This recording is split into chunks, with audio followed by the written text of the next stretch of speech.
Samantala, sigaw ng mga boxing fans ang bakbakan ng Bad Boys, Casimero kontra kay Nery. Handa na ba kayo makakwento sa isang sagupan na hindi na kinakailangan pa ng mga hurado? Well, anyway mga kwento, kung magkakaharap sina Johnny Real Casimero at Luis Pantera Nery, asa na isang gabi na puno ng tensyon, angasan at higit sa lahat, brutal na lakas.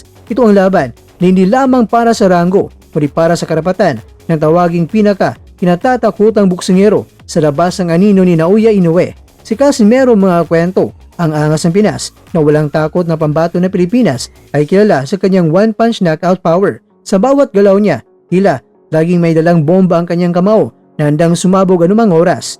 Sa kabilang dako naman mga kwento, ang Meksikanong si Luis Nery ay isang volume puncher na may halong laso ng bawat patama. Siya agresibo, mabilis at hindi tumitigil hanggat hindi niya nakikitang nanginginig ang tuhod ng kanyang kalaban.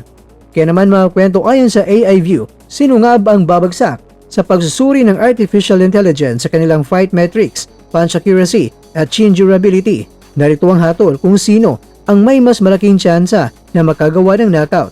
Una, Team Casimero, ang one-shot killer. Lakas, taglay ni Casimero ang natural raw power